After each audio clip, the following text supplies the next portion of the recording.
Bonjour à tous, on se retrouve aujourd'hui pour une nouvelle vidéo. Donc aujourd'hui, je vais répondre à la question de Noura qui me demande des conseils pour choisir son carrelage. Donc c'est parti. Alors Noura m'a envoyé dans les commentaires sa question pour que je vienne un petit peu à son secours décoratif. Donc je vous invite à faire pareil, vraiment n'hésitez pas à m'envoyer vos commentaires et vos questions, voilà je vous répondrai, la preuve. Donc du coup elle m'envoie, alors salut, je vais bientôt déménager, je suis en plein achat de la cuisine, elle sera gris béton, j'aurais besoin de ton avis pour choisir le carrelage. J'ai choisi beaucoup de tons gris dans ma future maison, parquet, carrelage, salle de bain. Aurais-tu des conseils à me donner? Merci d'avance. Donc on va voir comment on peut aider Noura à choisir son petit carrelage. Alors pour ce qui est de la disposition, donc vous voyez à côté de moi le plan que Noura m'a envoyé. Donc c'est une maison à étage avec un toit en pente. On verra pourquoi la pente est importante, mais uniquement par la suite quand on verra la deuxième salle de bain. Donc en effet, il y a deux salles de bain, une au rez-de-chaussée avec les toilettes séparées et une à l'étage avec les toilettes intégrées à la salle de bain. Et on a au rez-de-chaussée donc la cuisine également. Alors au niveau de la couleur, Noura, tu me dis que tu aimes beaucoup le gris et c'est la couleur que tu as choisie, la base en tout cas que tu as choisie pour le reste de ta maison. Et tu me demandes aussi si il faut rajouter ou non une couleur dans les salles de bain. Alors moi je te conseille de rester, en tout cas pour tout ce qui est mobilier, carrelage, peinture, sur des tons neutres, sur ta base de gris que tu as choisi. Et puis pourquoi pas rajouter des petits accessoires de couleur par la suite. Comme ça tu pourras selon les saisons changer de couleur et puis selon tes envies aussi. Voilà, pourquoi pas commencer par quelque chose pas trop coloré, peut-être je sais pas, du marron ou du bleu qui peut être assorti sur les serviettes et les bougies par exemple. Et puis bon, si l'été, quand les beaux jours arrivent, tu peux mettre un petit peu plus de peps. Voilà, pourquoi pas avoir plusieurs jeux de serviettes pour pouvoir t'amuser aussi à ce niveau-là et varier un petit peu de temps en temps. Voilà, donc du coup je te propose de partir sur une base neutre. Et puis voilà, donc comme tu me dis que ton parquet est gris pâle, pour le carrelage dans la cuisine, la salle de bain, les deux salles de bain et les WC, moi je te propose de partir sur du carrelage gris très pâle et ensuite rajouter, donc comme tu m'as parlé de carreaux de ciment, voilà, je vais te faire quelques petites propositions pour pouvoir intégrer ces petits carreaux de ciment. Et donc le but en fait ça va être vraiment de faire communiquer les pièces entre elles. Donc les autres pièces de la maison communiquent parce qu'elles ont le même parquet. Mais la cuisine, la salle de bain, les deux salles de bain et les WC vont communiquer par le carrelage. Donc on va récupérer le même carrelage, mais on va le dispositionner,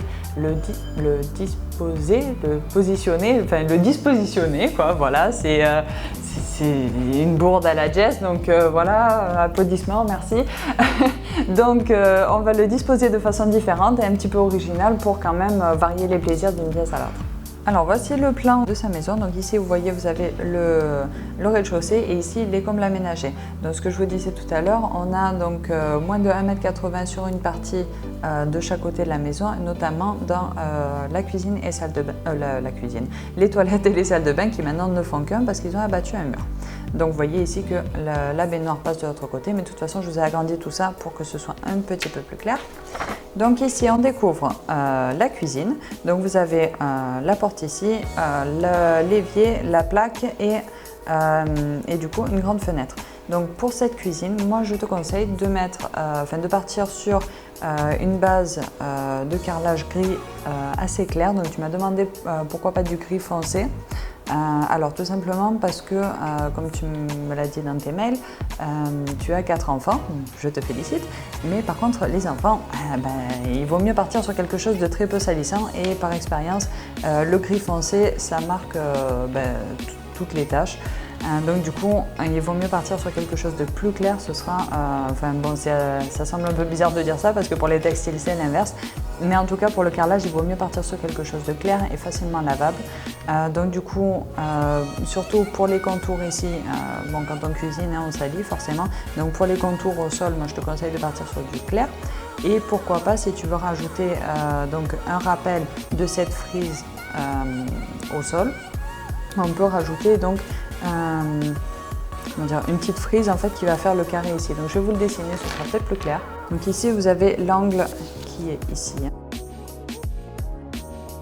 Au sol on a notre carrelage gris clair et ici on va mettre une rangée de carreaux gris clair pour faire le rappel. Tu n'es pas obligé de partir sur un seul gris, hein. Tu peux mêler deux tons assez clairs. Donc par exemple tu peux alterner, je ne sais pas si tu préfères plutôt des gris un peu chauds, donc qui tirent vers le marron. Tu peux partir sur deux tons comme ça qui se ressemblent assez, ou pourquoi pas juste partir sur un gris clair simple et puis le mettre un petit peu de partout. Donc après on va retrouver nos carreaux de ciment sur une deuxième prise. Après s'ils n'arrivent pas exactement, s'ils ne sont pas forcément de la même largeur que les autres, c'est pas bien grave. Justement, ça rajoute un petit peu de charme. Au niveau des carreaux de ciment, on n'est pas obligé d'avoir toujours les mêmes carreaux, toujours le même motif qui se répète. C'est assez sympa voilà, comme les photos que je vous ai mis à côté, de trouver plusieurs carreaux de ciment dans la même série, mais qui ont des motifs différents. Ça donne un petit peu plus de charme. Ici, on va avoir nos carreaux gris. Voilà, c'est vraiment juste pour vous expliquer un petit peu le concept. Voilà. Bon, là, je pars sur du 1 sur 2, hein, on va dire, mais vous pouvez tout à fait en mettre 1 sur 4 ou bien vraiment aléatoire, c'est libre à vous. On va récupérer le même carrelage qu'il y a dessous, donc ça peut être des carreaux longs comme des carreaux carrés, hein. Ici et ici on a le même carrelage et on va retrouver ce carrelage au sol. Nos carreaux clairs, hein, donc ça c'est le même ici, et on va pourquoi pas répéter encore une fois notre petite frise au sol. Donc ça c'est une solution. Sinon vous pouvez tout à fait, donc comme sur les photos que je vous ai mis, hein, vous en avez d'autres sur les pages Pinterest, n'hésitez surtout pas à aller voir. C'est de créer un carré ici au milieu pour créer un petit motif un peu sympa pour refléter. Donc ça peut être, après on peut tout à fait mêler les deux, hein. Par exemple ici on va retrouver notre petite frise, donc on va repartir sur du gris clair et puis à un moment donné on va récupérer encore une fois la petite frise et là pourquoi pas un gros carré avec que des carreaux de ciment pour créer une petite pièce maîtresse. Et donc du coup ici on va retrouver notre petit pêle-mêle, donc là pourquoi pas s'amuser et casser un petit peu ce rythme 1-2, 1-2 et partir sur quelque chose de plus fun, même pourquoi pas rajouter d'autres carreaux qui sont dans le même style pour venir réveiller un peu l'ensemble. Bon là ça a l'air super chargé parce que voilà c'est du feutre noir etc. Mais vraiment ça a un effet assez sympa, donc comme je vous ai dit n'hésitez pas à aller voir les photos. Là c'est vraiment juste pour vous montrer un petit peu l'agencement qu'on peut faire. Donc pour en revenir à notre petite cuisine, donc je vois ici que tu as un espace assez vide et comme tu as 4 enfants je me suis dit pourquoi pas venir rajouter. Donc là, ça n'a rien à voir avec le carrelage, c'est juste un petit bonus. Donc venir rajouter ici un petit plan de travail. Pas forcément, bon j'ai vu que tu as choisi de ne pas mettre d'îlot central, donc je respecte tout à fait ce choix. Mais ça peut être simplement une petite tablette, une petite extension. Je ne sais pas si c'est voilà, quelque chose qui te plaît, mais bon, je t'en parle parce que ça m'intrigue. Et puis je me suis dit, avec 4 enfants, j'imagine qu'ils ont des devoirs à faire. Pourquoi pas leur installer un petit endroit pour faire tout ça. Donc je vais vous dessiner rapidement. Voilà, donc ici vous avez hop, la porte qui va s'ouvrir comme ça. Bon, vous situez, hein, on est à peu près par là. Donc du coup la porte qui s'ouvre, ici on a une grande fenêtre et donc on va venir rajouter un petit plan de travail ici. Pourquoi pas donc rajouter un petit pied dessous en inox et puis rajouter des petites touches d'inox dans le reste de la pièce, ou sinon vous pouvez tout simplement utiliser une équerre donc pour le tenir ici et la suite du plan de travail entre guillemets pour venir au sol, et on peut rajouter des petits tabourets assez sympas. Donc encore une fois c'est vraiment un petit dessin rapide juste pour vous montrer le concept. C'est simplement un endroit pour que vos enfants puissent venir faire leurs devoirs ou s'asseoir, prendre le goûter pendant que vous êtes dans la cuisine. Ça peut être pratique aussi. Donc voilà. Alors, au niveau du format de ce petit mobilier, donc j'ai fait mes petits calculs donc, pour que tu aies la place de circuler facilement pour venir à côté de la plaque. Oui, à côté de la plaque. Donc, pour pouvoir circuler facilement, cuisiner sans que ça te gêne, même si quelqu'un est assis. Bon, on serait un petit peu décalé par rapport au centre de la fenêtre, mais voilà, donc 65 cm de largeur sur 129 de longueur, ça me paraît bien, et puis au moins on pourrait voilà, vous asseoir idéalement à 2, mais 4 personnes rentrent s'il faut asseoir 4 personnes à la fois. Pour ce qui est de la salle de bain du rez-de-chaussée, donc ici on a les toilettes et séparément la salle de bain avec une jolie douche à l'italienne, très bon choix. Donc moi je te conseille de partir, donc là on a plusieurs possibilités, on va commencer par la salle de bain et puis on fera les 2 WC en dernier. Comme ça, donc ici on a le coin du mur où on a la douche à l'italienne, donc ici on a notre petite fenêtre et on a la douche qui remonte ici. Pourquoi pas partir sur toujours les mêmes carreaux que dans la cuisine, hein, donc les plus clairs sur l'extérieur et puis on va venir créer une frise en carreaux de ciment. Puis on va venir créer donc une petite ambiance. Bon après on n'est pas obligé de partir sur du 1-2, hein, on peut voilà, hop, puis pourquoi pas mettre même 2 côte à côte et puis on va s'arrêter ici, donc on peut remonter jusqu'en haut. Moi je te conseille de faire juste 2 murs pour pas que ça fasse trop chargé et puis pour que ça crée quand même une petite dynamique. Donc ici on a donc notre douche à l'italienne. Pour ce qui est de l'évier, donc vu la place que tu as, je pense que tu n'as qu'une seule vasque, donc, ce qui est déjà bien, hein. Mais voilà, si tu n'as pas encore choisi le type de vasque ou de meuble vasque, moi je te propose de partir sur 2 plans de travail. Donc superposés, comme ça te laisse la place pour mettre des petits paniers de rangement ou des serviettes et partir sur une vasque carrée, donc avec les angles un petit peu arrondis vu que tu as des enfants. Mais voilà, donc pourquoi pas sur du gris un peu plus foncé et du blanc pour la vasque, au moins voilà, ça te laisse la place pour mettre tes petits savons, etc. Et surtout quand tu vas rentrer par là, ça va donner l'illusion d'avoir une plus grande salle de bain parce que si on arrive et qu'on a directement l'évier au centre, voilà, visuellement on a l'impression qu'il y a moins de place, alors que si on laisse apparaître un petit bout de plan de travail, de suite ça paraît plus grand. Donc on a notre petit meuble vasque ici. Donc du coup si on part sur l'idée des deux plans de travail, tu peux tout à fait mettre voilà, des petites serviettes en rond par exemple. Il y a plein de petits tutos sur internet pour apprendre à plier ces serviettes de façon un petit peu sympa. Après ici tu peux avoir, pourquoi pas, pour cacher voilà, l'écoulement de l'eau, etc., des petits paniers de rangement.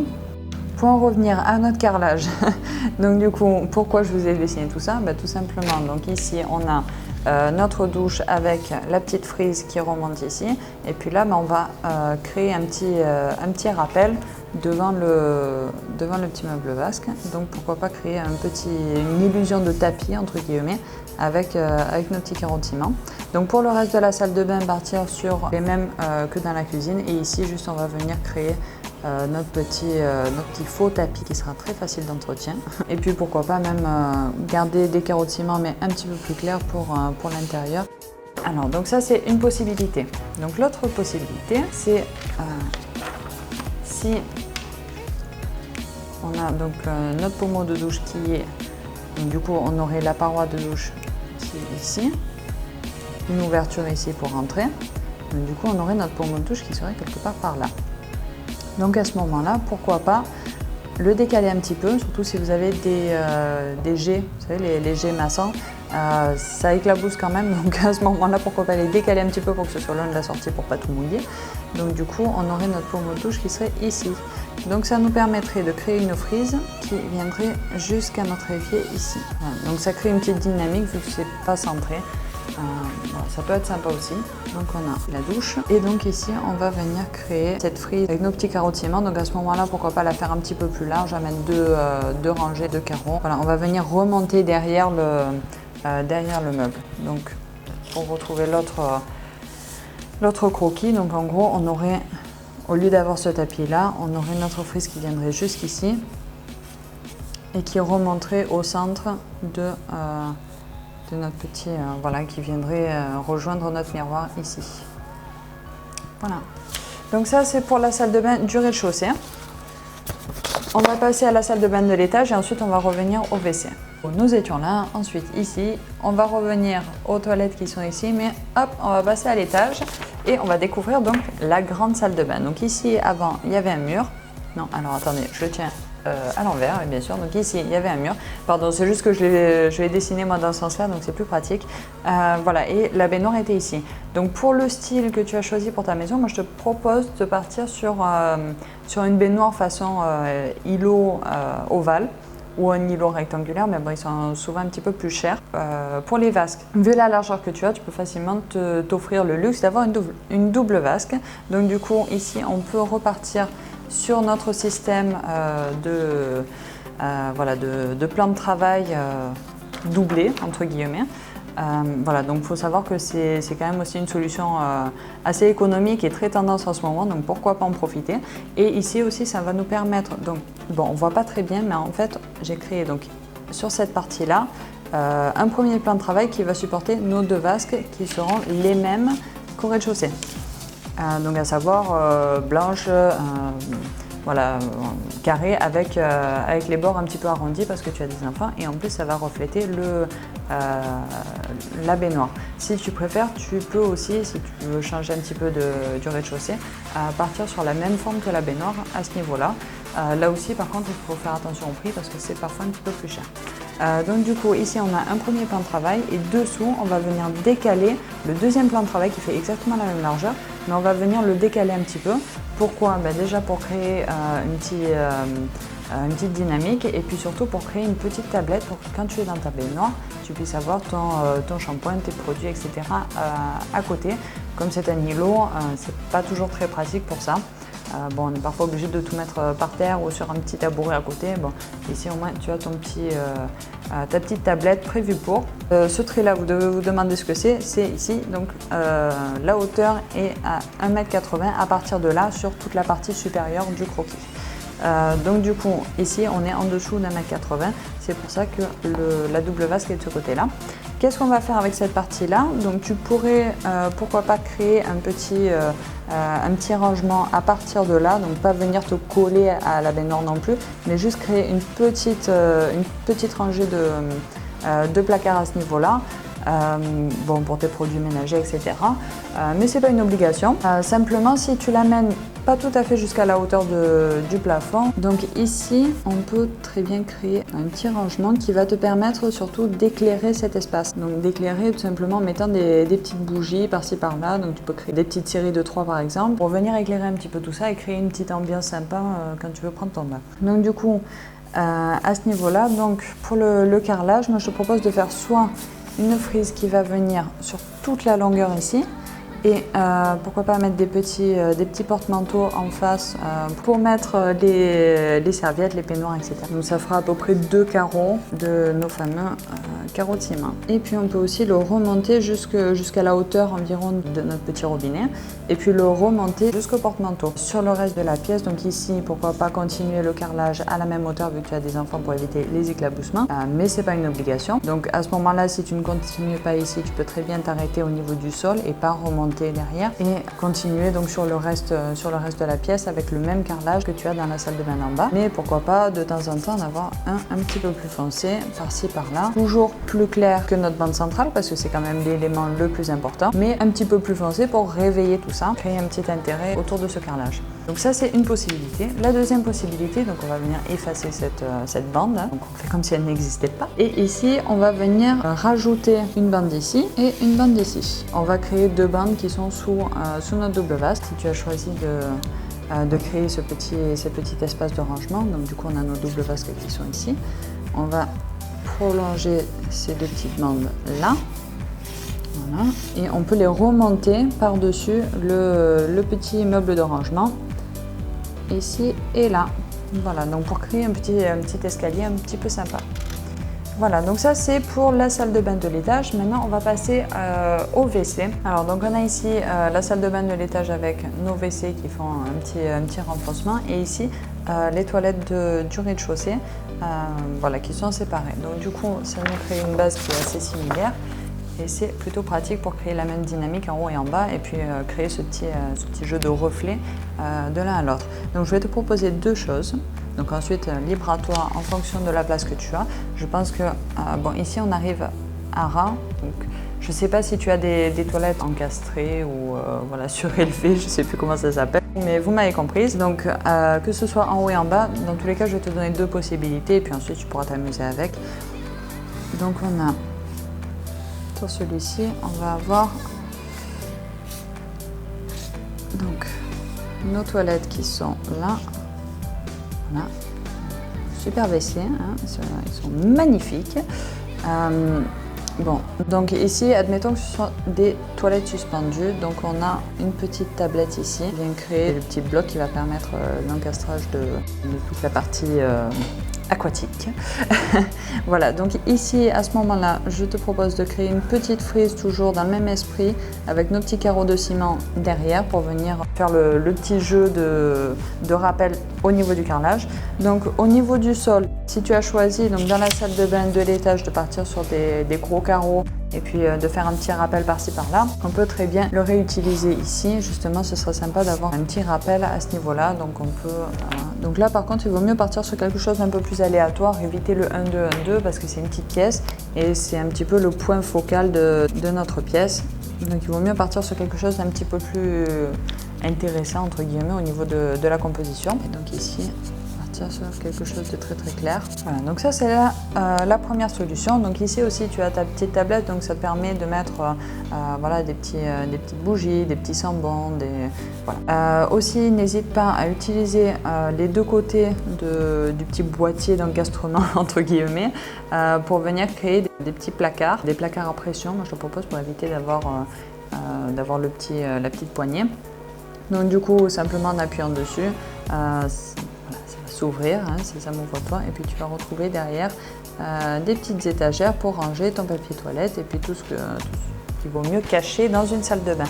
Donc ça c'est une petite solution qui peut te permettre de gagner du rangement dans tes toilettes et camoufler un petit peu tout ça. Et puis ici, ça peut être sympa de mettre un petit miroir ou quelque chose de suspendu pour venir créer une petite hauteur pour combler un petit peu cet espace de vide pour qu'on ne soit pas là juste à regarder ce qui se passe en bas et qu'il se passe aussi quelque chose d'intéressant en haut. Donc la deuxième proposition, donc là on va partir sur la version qui n'est pas encastrée. On va faire une petite frise en largeur pour venir détourner l'attention des WC et donner quelque chose à regarder quand on est assis dessus. C'est pour ça que je l'ai fait devant et pas derrière. Et puis voilà, donc juste simplement mettre une petite barre comme ça au sol, ça peut être joli. Ça permet de dynamiser un petit peu tout ça, donc ça va être le même jeu qu'ici, donc avec nos gros carreaux et notre petite frise à ce niveau-là. Donc uniquement au sol, et puis là on retrouve nos plaintes hein, comme d'habitude sur les côtés. Comme ça tu peux partir sur de la peinture, sur le reste. Je pense pas que ça vaut le coup de mettre plus de carrelage que ça parce que ça reste quand même un petit espace. Et voilà, donc c'est la fin de cette vidéo. J'espère que ça vous a plu. J'espère Nora que tu pourras profiter de tous ces conseils, que ça t'aura aidé à voir un petit peu plus clair dans ta déco. Voilà, envoie-moi des photos pour me montrer un petit peu l'avancée du projet.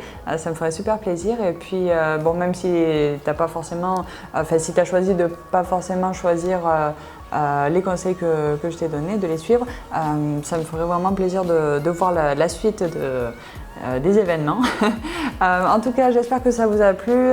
Laissez-moi des petits pouces bleus si c'est le cas. Abonnez-vous pour ne rien rater. N'hésitez pas à aller voir la page de Coaching Déco, donc www.coachingdeco.org. Vous y trouverez plein de petits conseils et astuces pour votre déco. Et puis Nora, je t'ai fait une page dédiée pour te donner un petit peu plus d'informations à ce niveau-là, des pages Pinterest, il y a des liens vers d'autres vidéos qui peuvent t'aider pour le carrelage, il y a des liens vers des carrelages que je t'ai sélectionnés. Enfin voilà, n'hésitez pas à aller voir, je pense que ça peut beaucoup vous aider. En tout cas, moi je me suis régalée à faire cette vidéo, à faire cette page, donc je vous dis à très vite. Avant de partir, abonnez-vous, je vous fais confiance parce que bon, il ne faut pas rater les prochaines vidéos, hein. Il y a encore beaucoup de choses en stock et puis j'ai encore énormément de choses à vous dire. Je vais m'arrêter là parce que sinon je vais vous faire un film. Hein. Pensez à bien analyser avant de foncer tête baissée et je vous dis à très vite pour une nouvelle vidéo. Bye bye.